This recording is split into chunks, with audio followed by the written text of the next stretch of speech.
ప్రభువైన యేసుక్రీస్తు నామమునకు మహిమ ఘనత ప్రభావములు కలుగునుగాక. హల్లెలూయా. తీర్పు సింహాసనము 2వ భాగం మనం సమీపిస్తూ ఉన్నాం. ప్రకటన 4వ అధ్యాయము 2వ వచనంలో ఏం రాయబడిందంటే, పరలోకం ముందు ఒక సింహాసనం వేయబడి ఉండెను అని వ్రాయబడింది. పిల్లరా, ఈ మాటకు ముందుగా, ఈ వాక్యం చెప్పడానికి ముందుగా మీరు 1-2 వచనాలు గమనించినట్లయితే, 2వ వచనంలో వెంటనే నేను ఆత్మవశుడనైతిని అనే మాట ఉంటుంది. యోహాను పద్మాస్ ద్వీపంలోనే ఉన్నాడు, కానీ ఈ విషయాలు దేవుడు తెలియజేసే ముందు యోహాను ఆత్మవశుడయ్యాడు.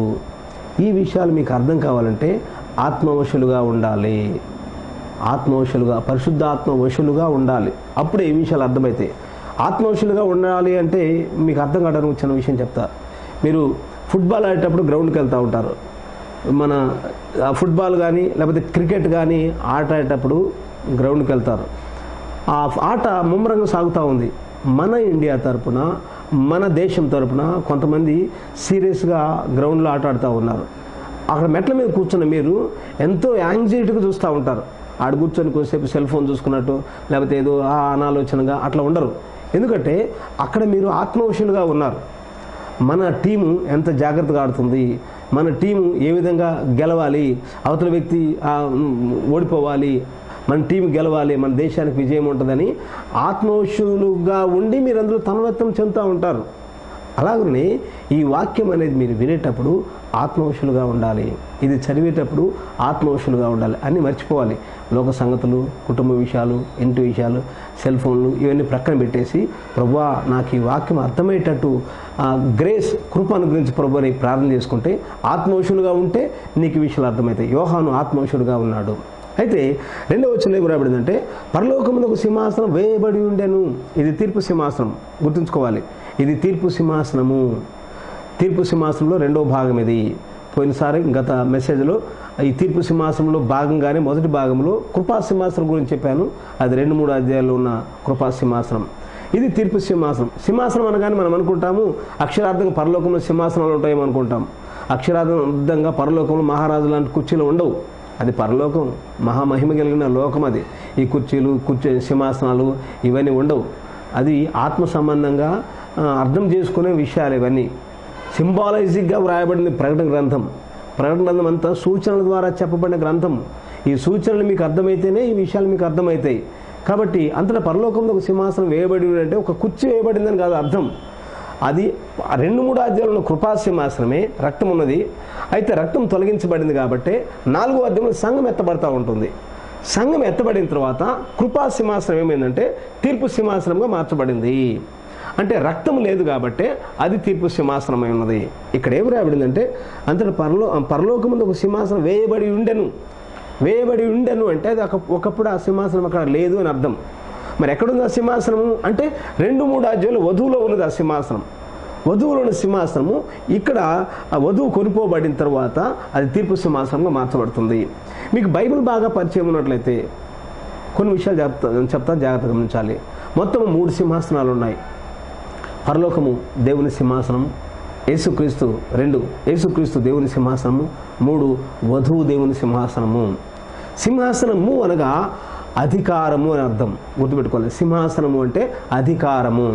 పరలోకము అనేది దేవుని సింహాసనం. అంటే పరలోకంలో దేవునికి ఎంత అధికారం అయితే ఉందో అంత అధికారము యేసుక్రీస్తులో ఉంచబడింది.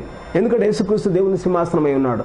మీరు మార్క్స్ వార్త 1:13 గమనిస్తే, ఆయన అరణ్యంలో 40 దినాలు ఉన్నప్పుడు అడవి మృగముల మధ్యలో ఉండేనని ఉంటుంది. అడవి మృగముల మధ్యలో యేసుక్రీస్తున్నాడు ఆయన 40 దినాలు. అక్కడ పులి ఉంది, అక్కడ సింహం ఉంది, అక్కడ చిరుత పులి ఉంది, క్రూర మృగాలు ఏమైతే ఉన్నాయో వాటి మధ్యలో యేసుప్రభు 40 దినాలు ఉన్నాడు. అంటే అర్థం ఏంటంటే ఆ అధికారము యేసుక్రీస్తులో ఉంచబడింది. ఇప్పుడు సింహాసనం ఎక్కడుందంటే యేసుక్రీస్తులో ఉంచబడింది, అధికారం ఉంచబడింది. అందుకని ఆయన అన్నాడు, పరలోకం ముందు భూమి మీద నాకు సర్వాధికారం ఇవ్వబడింది అన్నాడు. ఆయన సృష్టి మీద అధికారం కలిగిన వాడు, సముద్రం మీద అధికారం కలిగిన వాడు, దయ్యముల మీద అధికారం కలిగిన వాడు, మరణం మీద అధికారం కలిగిన వాడు, సమస్త మీద అధికారం ఆయనకు ఉన్నదంటే అర్థం ఏంటంటే ఆ సింహాసనం యేసుక్రీస్తులో ఉంచబడింది. 3వది వధువు దేవుని సింహాసనము. ఇప్పుడు నీవు నేనే ఆయన యొక్క సింహాసనమై ఉన్నాం. పరలోకంలో సింహాసనం యేసుక్రీస్తులో ఉంచబడింది. యేసుక్రీస్తులో ఉన్న సింహాసనము ఇప్పుడు వధువులో ఉంచబడింది.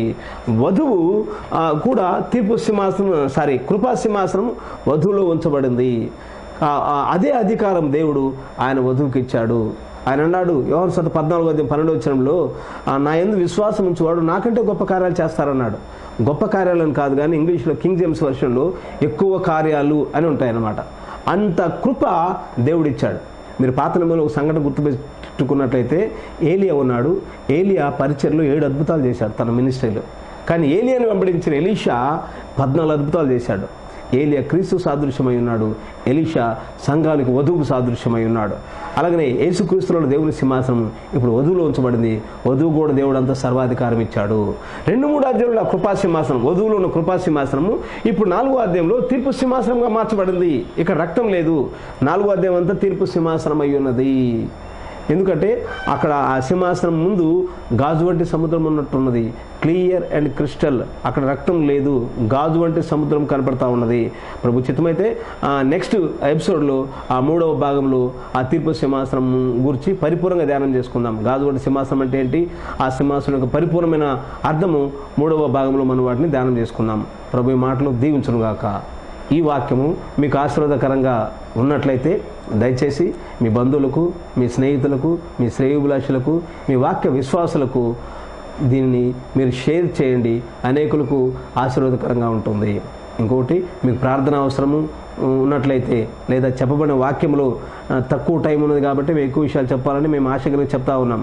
అయ్యా మాకు కొన్ని విషయాలు అర్థం కావట్లేదు బ్రదర్, వీడు దీని అర్థం ఏంటి అని తెలుసుకోవాలని ఆసక్తి ఉన్నట్లయితే కింద ఇవ్వబడిన ఫోన్ నెంబర్కి దయచేసి సంప్రదించగలరు. God bless you all.